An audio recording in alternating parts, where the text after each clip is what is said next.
Gatsedo, how's your injection, be? 1, 2, 1, 2, 3. 3. Abaw, kay nga gani. Ginano ka gani? Ito. Be, pa-watch ko, be. Hindi ko pwede chocolate na? Oo, pa-watch ko gani, be. Sino nag-bite sa'yo mo gani? Si Gray. Sino si Gray? Ido na mo. Ido na mo. Anak namin. Ginano na mo. Gin-reward ko ni Mami. Saan ko na pa? Oh, anak namin guys na nakagat ng aso. Aso namin yung nakagat. Dahil Thank you. nakagat ng aso, may reward na tuna pie. Dahil nakagat ng aso, oh, may award siya ng tuna pa. May award sa kuno tuna pie. Ada, hindi na award ya. Oh, so kayo dyan, kung may mga alaga kayong aso guys, no, bantay-bantayan nyo talaga kasi mahirap na talaga. Uy! Mahirap talaga pag makagat ng aso yung ating mga anak bala. Kagaya niyan, oh. Anak namin nakakagat ng aso. Kaya 3 injection agad, 3 injection agad yun. Balik ko 4 days. After 4 days is mababalik pag idagin sila.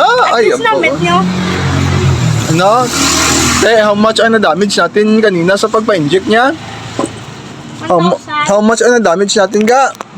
5. Abaw isang session pa lang yun guys ha? 1.5 na agad. Oh, pakagat-kagat pa kayo? Hindi. Ano? Anong Oh. taon? Nagkaon ko. Anong lesson nga na-learn mo? Hindi ako gusto ang pang-ito. Lalo ay siya. Tay, hatag na lang si Grace sa iba niya people. Ma-wear ko 3 ko glove. Actually guys, yung aming aso is meron namang anti-rabies. Nakapa-inject naman kami ng anti-rabies sa aming aso. Pero kailangan naming manigurado kasi mahirap na. So, kailangan talaga pa-inject ng anti-rabies kahit may anti-rabies na yung ating may bakuna na anti-rabies yung ating aso. How many injection next week? I don't know. You don't know? How many talaga ka-injection next week? 4 pa kayo siya. Oh. 4 sessions pa guys ha. Ay abaw guys ho. 5 session pala ito guys. 5 session pala na pag-inject yung pabalik-balik yung aming anak ho. 5 session. Ay nako. Sabi ko na di ako ulit ata. Oo, gani mapuli na ta. Dadali ka na. Gadali ka na kasi maghahampang ka naman kay Gray. Kaya ko tuyaw. Kaya patindog niya ko tuyaw sa jeep yaw.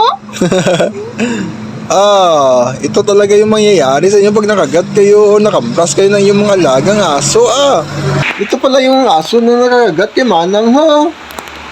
Iyan ho, yan. Iyan yung aso na nakagat sa kanya ho. Yung aso, ibibenta natin. Ibibintan na siguro namin ito Hindi ko. Malabuli yun at. Hindi Ibibenta na natin. Ibibintan na siguro namin ito Gusto niyo ibibintan na namin ito.